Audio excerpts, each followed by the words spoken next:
Queridas, Deus é bom, amém? Vamos colocar de pé, vamos apresentar o nosso coração diante de Deus. Nós estamos nas festividades de aniversário da nossa igreja, 2 anos da Lagoinha Brasília, capital. Deus tem feito grandes coisas, vai fazer mais ainda. Senhor, nós somos gratos a Ti porque o Senhor é bom, o Seu amor e a Sua misericórdia duram para sempre. Senhor, obrigado, Senhor, porque nessa manhã nós podemos nos reunir aqui, Senhor, em Teu nome, para cultuar a Ti, Senhor, para receber mais de Ti, da Tua palavra. Senhor, nós Te pedimos, Senhor, esteja, Senhor, consolando o nosso coração, Senhor, dilatando o nosso coração para receber mais de Ti, Senhor. Tua palavra diz que nós recebemos da Tua plenitude graça sobre graça. E nessa manhã, Senhor, nós queremos ter um entendimento da Tua graça ao longo da palavra de Deus, Senhor. O Senhor é o mesmo, o Senhor não muda. Então nos mostra hoje a Tua bondade, Senhor, desde Gênesis até Apocalipse. Que a Tua palavra abra diante dos nossos olhos, nós temos uma compreensão espiritual, Senhor, aprofundada, Senhor. Dê-nos olhos para ver, Senhor, os mistérios que estão na Tua palavra. Nós Te pedimos que o Senhor esteja derramando espírito de sabedoria, espírito de revelação, para que nós tenhamos o pleno conhecimento de Jesus. E a cada dia nós possamos ser transformados, Senhor, ficar mais parecidos com o Senhor. Senhor, nós somos gratos a Ti, Senhor, mais uma vez, por Jesus, pela nossa salvação, pela Tua palavra. Nos conduza, tudo que for ser dito aqui, seja pelo Teu Espírito, em nome do Senhor Jesus. Amém. Glória a Deus. Aleluia, queridos, queridas. Hoje a gente vai estar começando um novo mês aqui, que nós vamos abordar um assunto que eu vejo desde a minha conversão, é algo que desperta muito a curiosidade e a dúvida das pessoas, que é a lei e graça. O que vale, o que não vale, o que permanece, o que foi alterado, será que foi alterado, será que não foi? Tenho que seguir esse mandamento, tenho que seguir aquela regra. E quando a gente lê o Antigo Testamento, é normal que a gente venha ter essas dúvidas, porque são muitos ensinamentos, muitas regras que a gente entende. Poxa, o que disso aqui funciona para mim? E a primeira coisa que a gente vai começar aqui falando é o seguinte: Deus não muda. Malaquias 3,6, porque eu, o Senhor, não mudo. Nós estamos fazendo a leitura bíblica dos 100 dias e nós estamos lendo tanto o Antigo Testamento quanto o Novo Testamento. E é boa a leitura dessa forma, porque a gente vai casando a Antiga Aliança com a Nova. E na Antiga Aliança a gente vai ver Êxodo, Levítico, um monte de regra. Você não pode fazer isso, você tem que fazer aquilo, se fizer isso, acontece aquilo, se fizer aquilo, vai acontecer aquilo outro. Aquele tanto de regra, a gente olha assim, gente, será que nada disso aqui é para a gente? O que a gente extrai disso? Primeira coisa que a gente tem que saber é, Deus não muda. É o mesmo Deus do Antigo Testamento que é o Deus do Novo Testamento. O mesmo Deus que criou os céus e a terra, Pai do nosso Senhor Jesus Cristo, que deu os mandamentos, é o Deus de hoje. A mudança não é em Deus, a mudança é na aliança que nós temos com Deus. Quando muda a aliança, muda a forma de se relacionar. Eu costumo dar um exemplo que, quando um casal se conhece, estão namorando, eles têm um nível de aliança. Eles têm um nível de relacionamento. Quando eles noivam, eles têm um outro nível de relacionamento, porque a aliança mudou, as mesmas pessoas. Quando eles casam, aí a aliança aumenta mais ainda, a intimidade aumenta, mas continuam as mesmas pessoas. Deus é o mesmo, mas ele se relaciona conforme a aliança. Conforme a aliança que está vigente, que está proposta, conforme a obediência à aliança, Deus vai estar se relacionando com o ser humano. Tiago 1,17 fala que toda boa dádiva e todo dom perfeito vem do alto, descendo do Pai das luzes, em quem não há mudança nem sombra de variação. Tudo que vem do alto é bom, porque Deus é bom. Deus não era uma pessoa no Antigo Testamento e virou outra no Novo Testamento. Deus não era severo no Antigo Testamento e é um Deus bonzinho no Novo Testamento. Às vezes as pessoas falam assim, ainda bem que nós estamos na graça, porque agora na graça vale tudo e Deus está nem aí para nada. Deus não muda, é o mesmo Deus. Amém? E isso é importante a gente ter bem claro aqui, é o mesmo Deus. E a gente vai estar vendo aqui nesses dias sobre o Sermão da Montanha, sobre Paulo falando com os romanos, sobre a carta também de Hebreus, mostrando que é o mesmo Deus. A gente tem que entender a nossa nova aliança. E Deus é bom. Toda boa dádiva e todo dom perfeito vem do alto. Deus sempre derrama coisas boas para a nossa vida.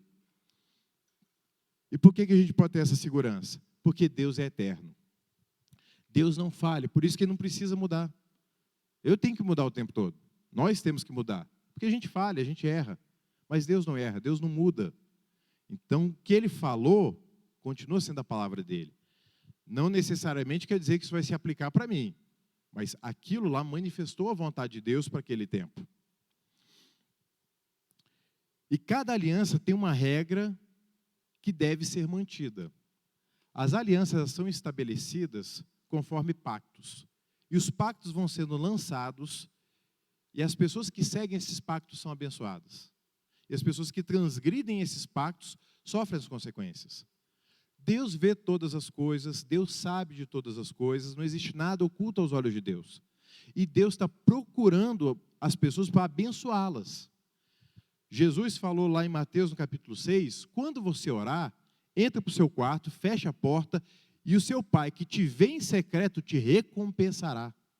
E quando você jejuar, não fique uma cara batida para todo mundo falar, o que aconteceu, você está jejuando? Não.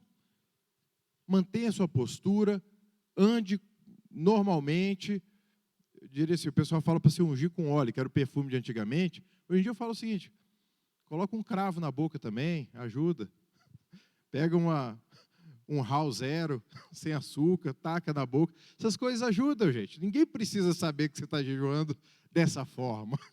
Porque às vezes você manifestando o poder de Deus, você cheio da presença, com uma palavra de Deus, não por conta dessas, vamos colocar assim, essas externalidades negativas.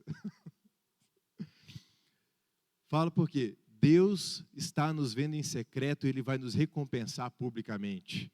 Deus está procurando ocasião para nos abençoar. Deus está procurando os momentos para poder derramar mais na nossa vida. Quando a gente cumpre o que Deus quer em secreto, porque a gente está fazendo para Ele, não é para os outros verem.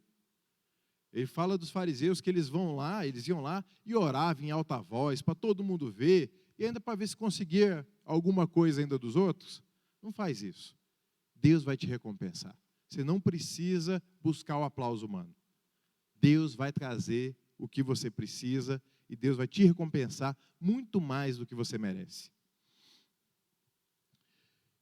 E quando a gente está falando aqui de lei e graça, a primeira pergunta que eu queria fazer é o seguinte, o que é uma lei? Lei e graça, o que é essa lei? Do que a gente está falando de lei? Lei é uma coisa só, podem ser várias coisas, o que é a lei? Quando se fala lei, é bom especificar a que se refere, porque na Bíblia existem várias leis e significados para a palavra lei. Lei, em algum momento, pode estar significando uma doutrina, pode significar uma orientação, pode estar significando os livros da Bíblia, os 5 livros da Bíblia, Torá, Pentateuco, Mateus, Marcos, Lucas e João, não, gente, calma aí. Vocês estão ligados, né? Foi só para ver. Um teste. Gênesis, Êxodo, Levítico, Números, Deuteronômio, os livros de Moisés. É conhecido muitas vezes como a Torá, a lei. Quando traduz para o português, é a mesma palavra para isso tudo. A gente tem que entender o contexto para saber, que lei é essa que está falando? E dependendo do contexto bíblico, a lei pode ser a lei moral de Deus, a lei de Moisés, leis cerimoniais dos judeus. O judeu tinha várias leis cerimoniais para estar adorando, para estar fazendo oferta, para estar se consagrando. Tinha leis do nazireu, tinha leis do casamento, tinha leis depois que nascia filho. Se nascesse um filho menina, se fosse uma menina era uma lei, se fosse um menino era outra lei. Tinham diversas leis cerimoniais. E do hebraico, Torá significa propriamente uma direção. Lei está dizendo um rumo, está mostrando um parâmetro. E agora que a gente falou de lei, a gente tem que falar de uma outra parte aqui, que não é tão legal, mas tem que ser dita. O que é pecado? Tem a ver com esse negócio de lei? Pecado a gente escuta o tempo todo, né? pecado, isso é pecado, tá, mas o que é pecado mesmo, né? Quando a gente vê na Bíblia. A própria Bíblia define. Lá em 1 João 3,4 fala: todo aquele que pratica o pecado transgride a lei. De fato, pecado é a transgressão da lei. Pecado é você quebrar um mandamento. Quebrar um mandamento de Deus. E essa lei aqui, que lei é essa? A gente vai ver que aqui lei está no sentido amplo. Está no sentido da vontade de Deus. Você quebrar a vontade de Deus. Muito mais do que a gente está falando apenas de Moisés. Porque a palavra lei revela a manifestação da vontade de Deus. Existia pecado antes da lei de Moisés? Pensa aí. Porque tem um princípio do direito que fala assim: não existe crime sem lei anterior que o defina. Então, para a gente saber o que é o crime, tem que ter uma lei anterior para dizer isso é crime, isso não pode. Existia lei antes de Moisés? Porque Moisés deu os 10 mandamentos. Tiveram várias leis que foram dadas lá para o povo hebreu.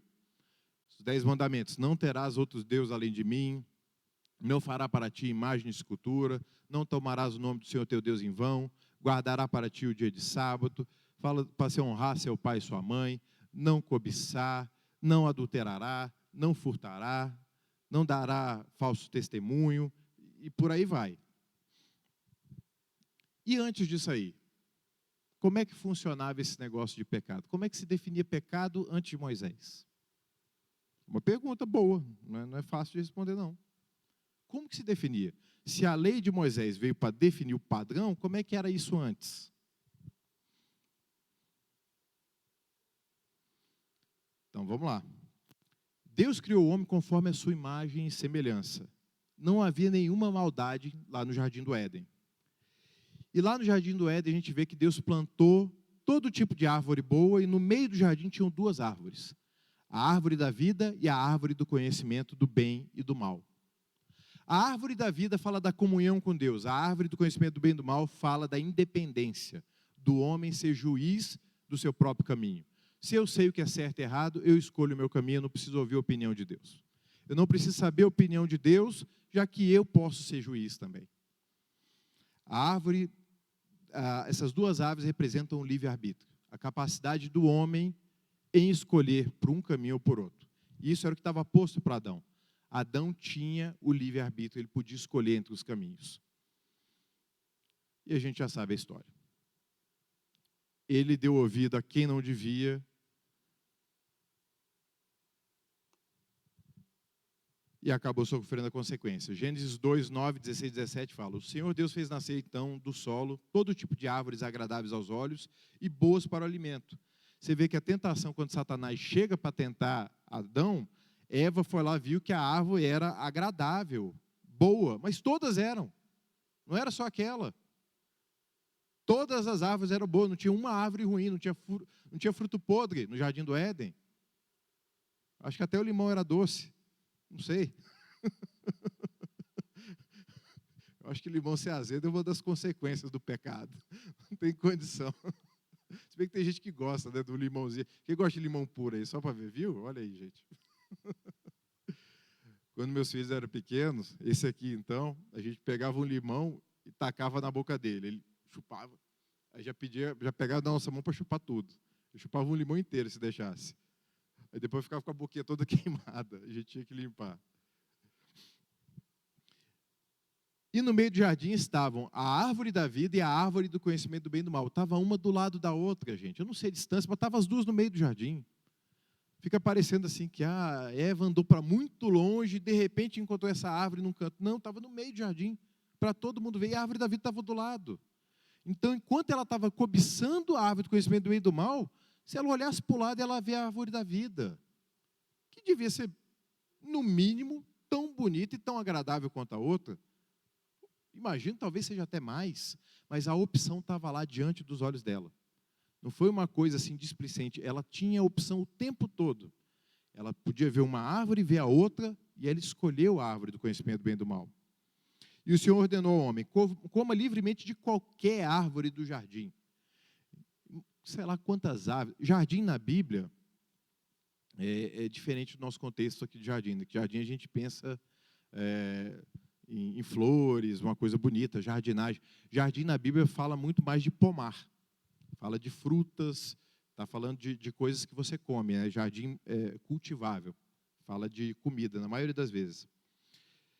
Coma livremente qualquer árvore de jardim, mas não coma da árvore do conhecimento do bem e do mal, porque no dia que dela comer, certamente você morrerá. Aqui a gente vê a primeira lei estabelecida claramente. Você pode fazer tudo, menos uma coisa. E como que Satanás colocou para Eva? Quer dizer que você não pode fazer nada? Você vê como inverte? Satanás, ele inverte a nossa percepção. Você pode fazer tudo. Uma coisa você não pode, é a única que você queria. Então você não pode fazer nada. Porque eu só queria aquela. Satanás, ele inverte. Deus te dá um monte de opção. Mas Satanás estreita a nossa visão para que a gente veja a única coisa que a gente não deveria cobiçar. Por quê? Porque vai nos matar. O fruto ia fazer mal para o homem. Por isso que Deus não queria que ele comesse. Não era só para colocar uma regra, vamos ver se obedece ou não. Não é isso. Porque aquele fruto ia fazer mal, e como fez, até hoje, a gente vai ver as consequências disso. Era um fruto envenenado, vamos colocar assim, um fruto podre. Aquele fruto ia fazer mal, ia corromper o ser humano. E corrompeu. Fez ele perder a inocência. Fez ele perder o discernimento de quem Deus é. Porque logo depois que comeu o fruto, ele começou a duvidar de quem Deus era. Ficou com medo de Deus. Ficou com medo de Deus porque estava nu. Mas calma aí, estava nu desde sempre, nunca teve medo de Deus. Por que agora estava com medo? Porque corrompeu a consciência. O pecado corrompe a consciência. Você começa a avaliar as coisas com padrões errados.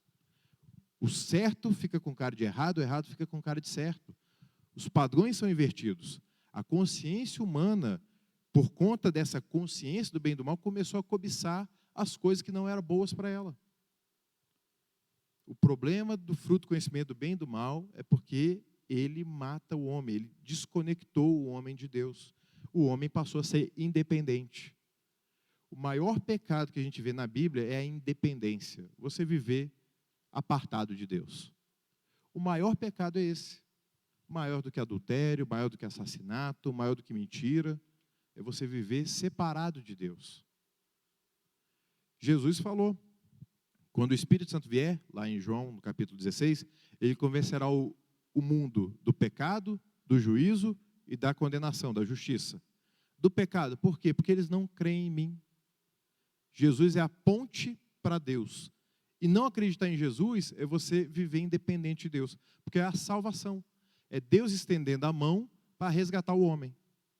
E rejeitar Jesus é você rejeitar o que Deus propôs para ter comunhão com Ele. O maior pecado é isso, é viver independente de Deus, é rejeitar o caminho de Deus. O resto é consequência, mentira, adultério, vai ser consequência, vai acontecer.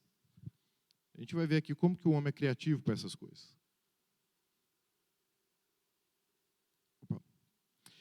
E continuando aqui, a gente vai vendo as manifestações da lei e da transgressão ao longo da história da humanidade. E aqui a gente vai falar especialmente do livro de Gênesis, que foi antes de Moisés. Moisés nasceu lá em Êxodo, lembra? Mais lá para frente. Aqui foi bem antes. A história de Caim e Abel mostra como que o ser humano foi avançando no pecado à medida que o tempo se passava. Quanto mais passava o tempo, mais o homem criava meios de pecar de forma diferente. A criatividade do homem para fazer o mal não tem fim. E o padrão moral de Deus na consciência ia ficando cada vez mais sem sensibilidade. O pecado tira a nossa sensibilidade porque é errado. Se a gente vive muito tempo no local corrompido, e a gente não se posiciona contra isso, aquela corrupção começa a entrar em nós. Se a gente não influencia, a gente é influenciado. Não existe elemento neutro. Eu vou entrar ali e não vou ser nem influenciado, nem influenciar. Não. Ou você faz um, ou você vai fazer o outro. Não tem como ficar em cima do muro. Não tem como passar ileso. Ou você vai ser sal, ou você vai ser pisado. Essa é dura, né? Jesus falou, o sal é bom, mas se ele perder o sabor, não serve para nada. Vai ser lançado no chão e pisado pelos homens. E o sal é para salgar. Se o sal não salga, ele vai ser pisado. E a história de Caim e Abel mostra isso, né? Gênesis no capítulo 4, versos 6 e 9. O Senhor disse a Caim: por que você está furioso? Por que ele está furioso? Vocês lembram? Por causa da oferta. Agora vamos lá. Tinha lei mandando ofertar? Mas ele sabia que tinha que ofertar. Os dois sabiam. Tanto Caim quanto Abel sabiam. Mas Caim já estava mais inclinado para o mal. Ele fez uma oferta que não agradou a Deus. Uma oferta desleixada. Mas os dois já tinham essa consciência que tinham que ofertar. E não tinha lei mandando ofertar. Não tinha lei mandando dar dízimo, nem primícia, nem nada disso. Mas eles já sabiam que quando você se apresenta diante de Deus, você tem que ser grato a Deus, e uma forma de expressar gratidão é com oferta. E a oferta de Caim foi rejeitada. E Deus falou o seguinte, e ele ficou transtornado. Por que você está furioso? Porque se transtornou o seu rosto. Outra coisa, né? O coração alegre formoseia o rosto. E o coração irado? Transtorna o rosto. Você bate... A expressão do corpo, gente, o corpo fala. Então, você bate o olho e você vê se uma pessoa está receptiva, se não está receptiva. Você consegue ver o semblante da pessoa. Isso é muito importante. Isso aqui dá uma EBD toda sobre isso. A Bíblia mostra que a nossa postura é muito importante perante as pessoas. A Bíblia fala para a gente não ter nem aparência do que é mal. Então, às vezes, você não está nem querendo fazer o mal, mas se aparenta ser mal, você tem que fugir daquilo também. Continuando aqui. Se você fizer o bem, não vai ser aceito? Fala assim, Caim, por que você está com raiva do seu irmão? Ele não fez nada de errado. Quem fez errado foi você. Mas você está com raiva porque ele fez o que é certo e você fez o que é errado? Olha, Caim, olha para você. O pecado faz com que a gente tire os olhos de Deus e, em vez de a gente olhar para a gente, para ver o tanto que a gente precisa de Deus, a gente começa a olhar para o outro. Aí vem a comparação, vem a inveja. Tudo isso é decorrência do pecado. Mas se você não fizer, saiba que o pecado, pecado. O pecado ameaça a porta, ele deseja conquistá-la, mas você deve dominá-lo. Aqui está falando de pecado antes de ter a lei escrita. Isso mostra que a nossa consciência já tem a lei gravada dentro dela. Porque nós viemos de Deus, então a essência de Deus está dentro de cada ser humano. Claro que o pecado vai gerando distorções, e existem distorções maiores. Mas dentro de cada ser humano existe a essência de Deus. A consciência de cada pessoa, ela aponta para as coisas de Deus. E quando você olha para uma criança, independente da nacionalidade, independente da cultura, quando você vê uma criança, você vê que ela tem uma tendência a querer buscar as coisas, a acreditar. A criança tem uma facilidade muito grande em acreditar, em ter fé. Isso vem de Deus. Agora, à medida que vai passando o tempo, conforme vai ensinando, isso pode ser ou intensificado, ou isso pode ser silenciado. Aí depois, disse, porém, Caim a seu irmão Abel, vamos para o campo. Quando estavam lá, Caim atacou seu irmão Abel e o matou. Então o Senhor perguntou a Caim, onde está o seu irmão? Respondeu ele, não sei. Gente, e assim, o pecado deixa a gente ficar burro também, né? Porque assim, você está falando para Deus, que sabe todas as coisas. Não sei, quando Deus te pergunta uma coisa, não é porque quer saber a resposta. Ele já sabe a resposta. Ele está querendo que você medite naquilo, que você encontre a resposta também. Não sei. Como assim não sabe, rapaz? Imagina. Não ia precisar nem de detetive, né? Tinha 4 pessoas ali. Sumiu uma. Quem foi? Não sei. Vamos ver o VAR. Vamos ver a câmera. Não sei. Sou eu responsável por meu irmão? Olha só como que ele tentou voltar contra Deus. Deus falou assim, cadê o seu irmão? Eu falei assim, eu sou responsável por ele? Você que devia saber. Por que você está perguntando para mim? Aqui a gente já vê inveja, a gente vê homicídio, a gente vê mentira, e a gente ainda vê essa afronta a Deus. Orgulho. Como que o pecado vai crescendo aqui, né? É porque quando a gente fala de lei, a gente tem que falar do outro lado, né, gente? Tem a parte da lei, assim, que a gente é abençoado, a gente vai chegar lá, mas tem o outro parte da transgressão da lei, né? E olha só que coisa interessante aqui. A Bíblia mostra que os descendentes de Caim foram grandes inventores. Você já parou para ver isso aí? Caim fundou uma cidade, deu o nome de Enoque para essa cidade. Tinham dois Enoques ali. Tinha um Enoque, filho de Caim, tinha um Enoque, filho de Sete. Jabal foi o pai daqueles que moram em tendas e criam rebanhos. Jubal foi o pai dos músicos, dos que tocam harpa e flauta. Tubal-Caim fabricava todo tipo de ferramenta de bronze e de ferro. Então, eram construtores, eram pessoas produtivas, pessoas habilidosas. As pessoas que não têm o temor de Deus, não quer dizer que elas não têm habilidades, porque lembre, a essência de Deus tem em cada ser humano. Então, o ser humano tem um potencial criativo dentro dele. O ser humano tem a capacidade de fazer coisas boas, porque algo da essência de Deus sempre está em cada ser humano. Por mais que todos pecaram e carecem da glória de Deus. E quando a gente vai ver a descendência de Abel, a descendência de Sete, que foi o filho que foi dado no lugar de Abel, a gente não vê eles inventando nada.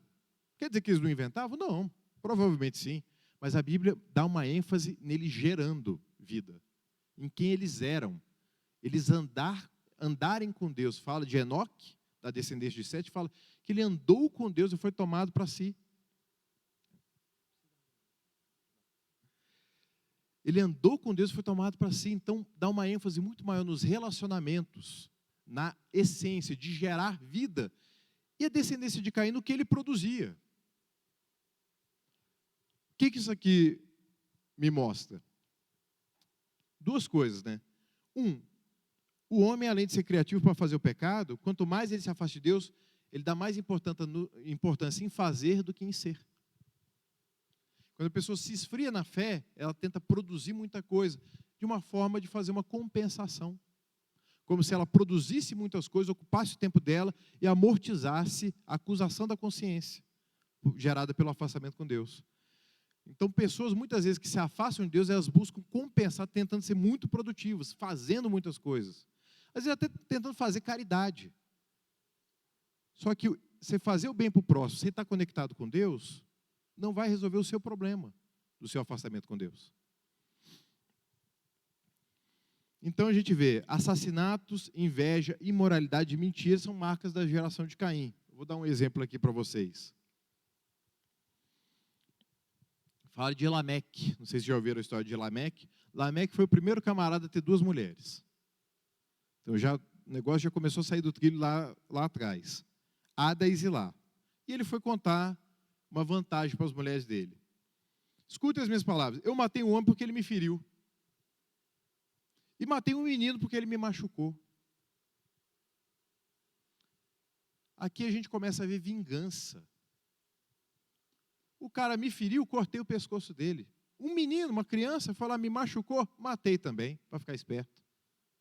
Você vê a vingança, a multiplicação do pecado na descendência de Caim. Gênesis 6. Aqui a gente vê o dilúvio. Fala que a maldade do homem se multiplicou tanto que provocou a ira de Deus. E o que foi o dilúvio, gente? A gente vê no dilúvio como uma consequência, um castigo de Deus, um juízo, foi. Só que o dilúvio foi feito para purificar a humanidade. Porque se a humanidade continuasse naquela toada, ia só piorar. E não ia ter mais caminho de volta. Então, o dilúvio foi uma ação de purificação de Deus no mundo.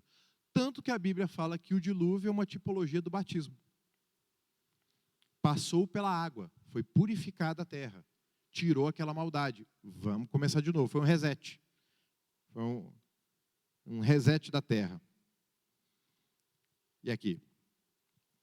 Ao ver como a terra se corrompera, pois toda a humanidade havia corrompido a sua conduta, Deus disse a Noé: darei fim a todos os seres humanos, porque a terra encheu-se de violência por causa deles.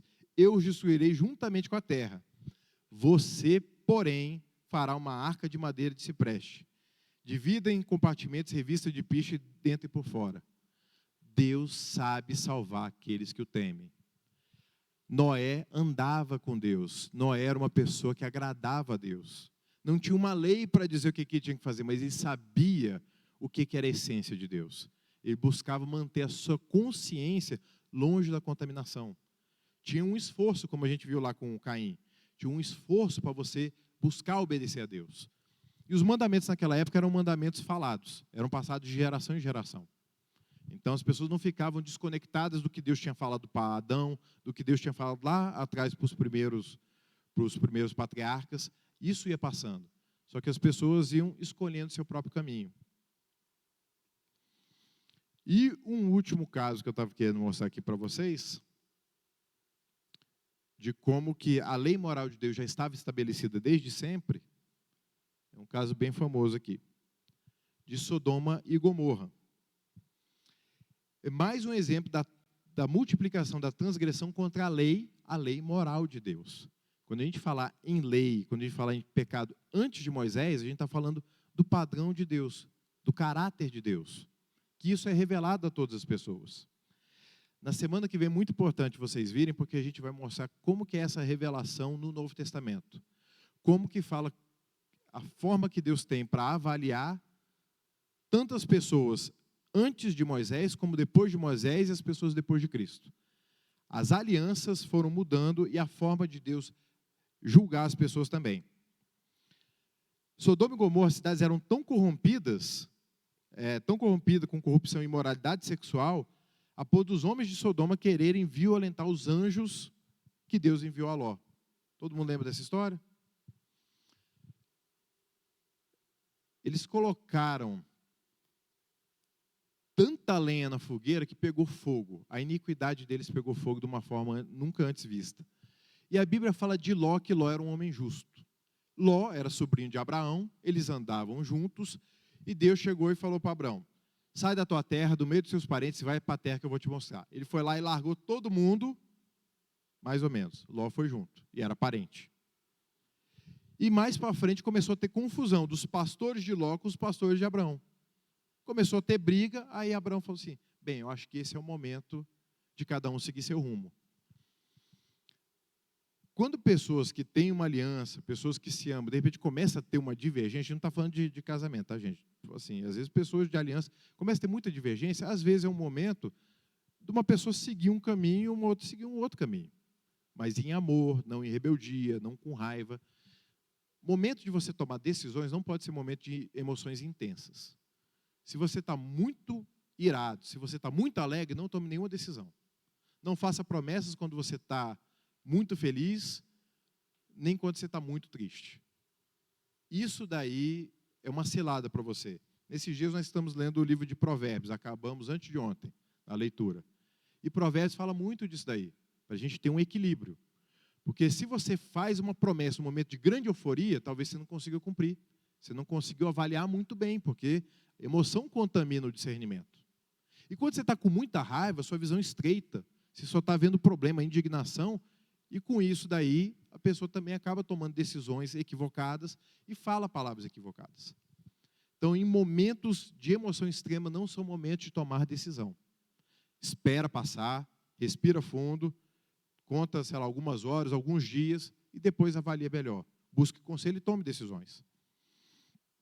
E Ló morava lá em Sodoma, porque ele viu que a região era boa, as campinas de Sodoma. E quando ele estava morando lá em Sodoma, ele conseguiu se manter longe da corrupção do povo. Tanto que fala que ele tinha 2 filhas e as filhas eram virgens, numa cidade totalmente depravada. Só que quando chegaram os homens de Sodoma batendo na porta de Ló, traz esses homens para cá que a gente quer ter relação com eles. Ló foi lá e tentou proteger os caras. Como que ele protegeu? Olha, eu tenho 2 filhas virgens aqui, faz com elas o que vocês quiserem. Você vê que o discernimento de Ló já estava começando a ficar afetado? Isso não aconteceu. Deus preservou Ló e as filhas dele. Mas como o discernimento já estava começando a ficar afetado? Eles saíram, fugiram acompanhando o anjo, só que a mulher de Ló ficou com saudade. Sabe-se lá do quê? Gostava do ambiente lá. Olhou para trás e virou uma estátua de sal no meio do caminho. E lá em Lucas fala para a gente se lembrar da mulher de Ló. A mulher de Ló é uma lembrança para a gente no Novo Testamento, para quando a gente estiver andando com Deus, a gente não olhar para o mundo com saudade.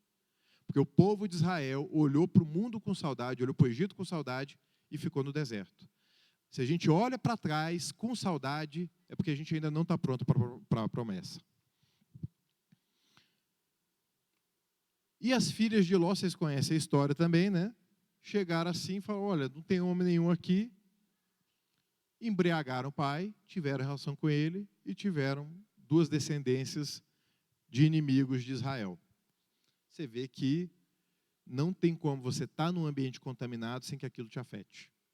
E olha que elas eram virgens, mas o ambiente ao redor delas era tão contaminado que acabou contaminando elas também. Gênesis capítulo 18, verso 20 e 22. Disse-lhe, pois, o Senhor, as acusações contra Sodoma e Gomorra são tantas e o seu pecado é tão grave que descerei para ver o que eles têm feito corresponde ao que tenho ouvido. Senão eu saberei. Os homens partiram dali, aqui são os anjos, e foram para Sodoma. Mas Abraão permaneceu perante o Senhor. Abraão era um homem justo que ficava diante de Deus. A contaminação estava quase alcançando o sobrinho dele, mas ele estava perante o Senhor. Em Judas, lembra dessa história também. Judas capítulo 1, Judas só tem um capítulo, né? Eu não entendo por que às vezes coloca isso na referência. É capítulo único, não devia ter capítulo 1, né? Não tem outro. De modo semelhante a estes, Sodoma e Gomorra e as cidades em redor se entregaram à imoralidade e às relações sexuais antinaturais. Estando sob castigo do fogo eterno, elas servem de exemplo. A transgressão, ela tinha uma consequência mesmo antes dos 10 mandamentos, porque a lei moral de Deus sempre existiu.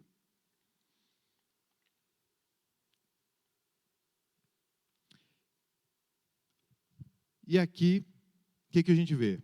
Todos esses exemplos no livro de Gênesis mostram a santidade de Deus e que a lei moral já existia antes da lei de Moisés.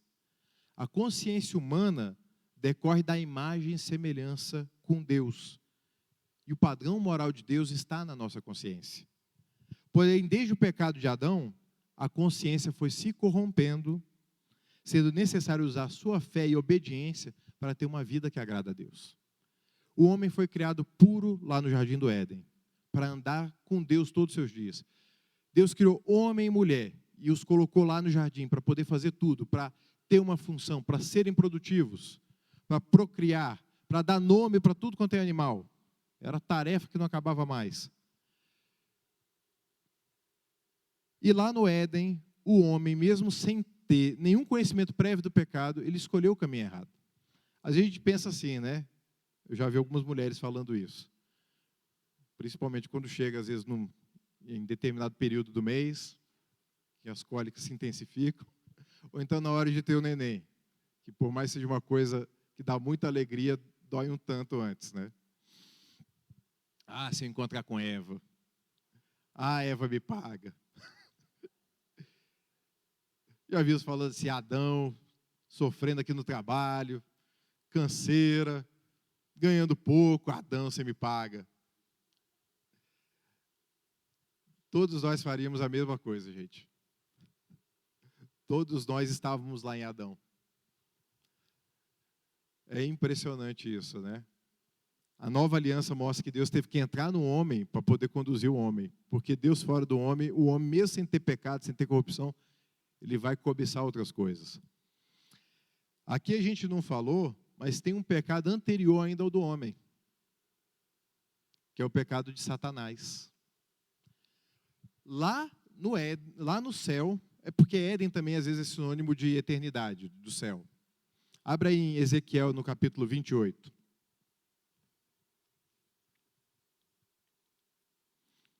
Essa passagem daqui, ela ensina tanto para a gente.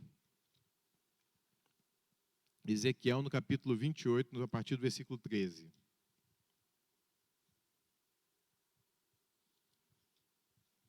Vez ou outra eu vou usar uma parte analógica e uma parte digital, tá, gente? É bom para folhear aí a palavra. Ezequiel no capítulo 28, versículo 13. Aqui, você vai ver o título está falando da profecia contra o rei de Tiro. A Bíblia é cheia de tipologias. Então, às vezes, está tendo uma palavra que era momentânea e ela tem um significado profético. Ou para frente ou para trás. E aqui a gente está vendo isso. Que o rei de Tiro ele foi usado como uma analogia para o que já tinha acontecido muito tempo antes. Fala assim, você era o modelo da perfeição, cheio de sabedoria e de perfeita beleza. Você estava no Éden, jardim de Deus, Todas as pedras preciosas o enfeitavam: sárdio, topázio, diamante, berilo, ônix e jaspe, safira, carbúnculo e esmeralda. Seus engastes e guarnições eram feitos de ouro. Tudo foi preparado no dia em que você foi criado. Você foi ungido como um querubim guardião. O rei de Tiro nunca foi querubim guardião. Então a gente consegue perceber que ele não está falando apenas daquele homem, né? Já estava transcendendo. Você foi ungido querubim guardião, pois para isso eu o designei. Deus deu uma função elevadíssima para Satanás. Eu vou chamar aqui de Lúcifer, né? Mas o anjo que caiu. Porque Lúcifer também, vocês vão ver, não sei se já tiveram curiosidade de procurar a palavra Lúcifer aí na Bíblia, vocês não vão achar. Lúcifer vem do latim. A Bíblia foi traduzida por latim, que é a tradução Vulgata. E lá quando fala anjo da alvorada em Isaías, no capítulo 14, isso é traduzido como Lúcifer, que seria o anjo de luz. Então a gente não vai ver Lúcifer aqui na Bíblia, nem em Ezequiel, nem em Isaías, na nossa tradução. Você estava no Monte Santo de Deus e caminhava entre as pedras fulgurantes. Você era inculpável em seus caminhos, desde o dia que foi criado, até que se achou maldade em você. Por meio do seu amplo comércio, você encheu de violência e pecou. Olha só. Aqui está falando de um pecado antes da humanidade. O ser humano, todos os seres criados, eles precisam estar em profunda comunhão com Deus. E o livre-arbítrio, por incrível que pareça, é a capacidade que a pessoa tem de ir contra Deus. Às vezes a gente olha para o livre-arbítrio como se fosse uma coisa boa, como se fosse para nos dar liberdade. Só que, biblicamente falando, quando a gente vê o livre-arbítrio é a opção que o homem tem de não seguir o caminho de Deus. Nós temos, mas o livre-arbítrio, ele tem que ser sacrificado pela obediência. Porque se eu decido ser o juiz do certo e errado, utilizar o conhecimento do bem e do mal, que está na minha carne desde o pecado de Adão, eu vou seguir o caminho que me parece melhor. E lá em Provérbios a gente vê que todo caminho parece certo aos olhos do homem. Só que Deus sabe o final das coisas. Ninguém toma uma decisão querendo errar, todo mundo faz querendo acertar. E o conhecimento do bem e do mal, a gente lembra do mal, mas é o conhecimento do bem e do mal. A pessoa ela começa a buscar as coisas que ela acha que é boa. No livro de Juízes, a gente vê que Deus levantava vários juízes ao longo da história de Israel. E toda vez o povo se corrompia depois que morria um juiz, porque cada um fazia conforme o bem que lhe parecia. Se cada um de nós aqui começar a fazer o que você acha que é bem, uma hora você vai prejudicar o próximo. Porque o seu bem vai interferir na liberdade de outra pessoa. O que é bom para você talvez seja tomar o que outra pessoa tem a mais. Cada um fazendo o que é bom para si mesmo, ser autocentrado, você não vai pensar no todo. Sempre nós temos que olhar para Deus, porque Ele sabe o fim desde o começo. E desde aqui, do Antigo Testamento, a gente vê que Deus tem um padrão absoluto. Jesus veio para estar colocando Deus dentro de nós, para estar tirando esse ranço da consciência culpada, para que a gente pudesse tomar decisões corretas, sem ter a contaminação do pecado. O pecado sempre afastou o homem de Deus, e Deus sempre foi atrás para buscar o homem. Porque quando Deus foi fazer o dilúvio, Ele procurou Noé antes. Antes de destruir Sodoma e Gomorra, Ele foi procurar Abraão. Deus sempre envia a misericórdia dEle antes do julgamento. Deus não tem prazer na morte de ninguém. Deus não quer que ninguém seja destruído. Deus está querendo que cada um se arrependa e viva. O arrependimento é o que nos reconecta ao que Deus quer para a gente. E viver em arrependimento é você viver com a vida no altar de Deus. Lá em 1 João, no capítulo 1:9, fala: filhinhos, digam essas coisas para que vocês não pequem. A graça não é uma permissão para pecar e não ter consequência. A graça quer dizer que Deus está com um sacrifício definitivo pronto para todo mundo que quiser aceitar. Digo essas coisas para que vocês não pequem. Porém, se alguém pecar, nós temos um advogado junto ao Pai. Jesus Cristo, o justo. Ele é a propiciação para os nossos pecados, e não só os nossos, mas do mundo inteiro. Jesus morreu pelo pecado de todos, não foi de alguns. Jesus morreu pelo pecado do mundo inteiro. Se nós confessarmos nosso pecado, Ele é fiel e justo para nos purificar de toda a iniquidade. Andar com Jesus é andar em arrependimento. Andar com Jesus é não olhar para o seu erro. Lá em Provérbios fala que o homem pode cair 7 vezes, o justo, mas ele se levanta. Andar com Deus é você se levantar rápido e não ficar se lamentando da queda. Você olhar para Jesus e não para o seu erro. Ninguém tem fé olhando para si mesmo. Nós só temos fé quando nós tiramos os olhos de nós mesmos e olhamos para Jesus. Porque Ele é o autor e consumador da fé. Mantenha os seus olhos em Jesus e se livre do embaraço e do pecado. Porque o pecado é a transgressão da lei de Deus. E nesses próximos dias nós vamos estar mostrando como que isso passa para a graça. O que nós vamos falar aqui nesses dias? Nós vamos falar a respeito de sábado, nós vamos falar a respeito das leis cerimoniais, nós vamos falar dos 10 mandamentos e como que isso está hoje em dia. Porque às vezes as pessoas dizem, os 10 mandamentos agora é amar a Deus e amar o próximo. Está certo isso? Está certo. O resumo da lei é você amar o seu próximo como Jesus te amou. Só que tem outras aplicações para isso. Como é que a gente vai saber que furtar é pecado se a gente não tiver isso avivado na nossa mente? E tudo isso está na lei. A gente vai ver como que a lei é boa. A lei não é ruim. A lei é ótima. A lei veio de Deus. A gente tem que saber usá-la. A gente tem que ter o filtro certo para ver a lei. E o que eu estava querendo propor aqui para vocês, eu sei que a gente já está tendo a nossa leitura da Bíblia. Quem aqui está fazendo a leitura dos 100 dias? Aleluia, glória a Deus, que bênção. Se não começou ainda, pode começar. Começa de onde está e depois tira o atraso. Vamos para frente, vamos junto aí, entra na unção. Perdi o primeiro dia. Não, corre atrás, senão vai daqui para frente, vai tirando atraso aos pouquinhos. Mateus, a gente está lendo, essa parte aqui a gente já leu, então já está fácil, tá, gente?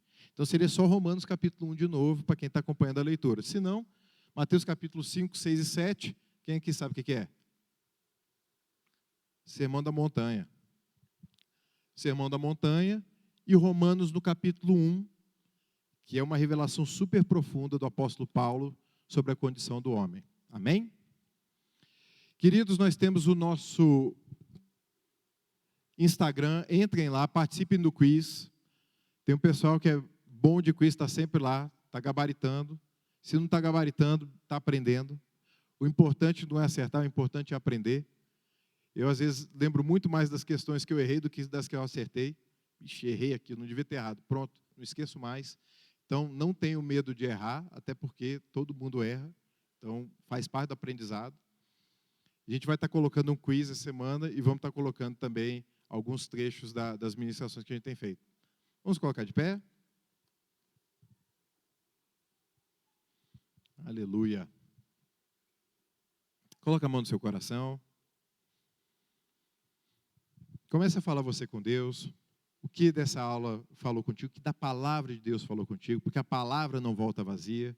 Nós estamos aqui para exaltar a palavra de Deus. Senhor, nós exaltamos o Teu nome e a Tua palavra acima de todas as coisas nessa manhã. Senhor, que a Tua palavra, Senhor, se torne carne dentro de nós, Senhor. Que ela possa fazer mudança dentro das nossas vidas, Senhor. Senhor, no nome de Jesus, que nós tenhamos, Senhor, a consciência purificada de toda acusação. Porque o Senhor Deus que não nos acusa, o Senhor Deus que nos perdoa. Nenhuma condenação há para aqueles que estão em Cristo Jesus, porque a lei do Espírito e da vida nos libertou da lei do pecado e da morte. E nós somos livres de toda acusação maligna. Senhor, que cada pessoa aqui, Senhor, tenha a consciência vivificada, Senhor, e possa ouvir o Teu Espírito, a voz do Teu Espírito todos os dias, o guiando em toda a verdade. Senhor, que esses dias sejam dias de revelação, da Tua graça, do Teu amor e da Tua imutabilidade, porque Jesus Cristo é o mesmo ontem, hoje e eternamente. E por causa dele nós estamos aqui e a Ele nós damos graça, louvor e honra em nome de Jesus. Amém. Glória a Deus, querido.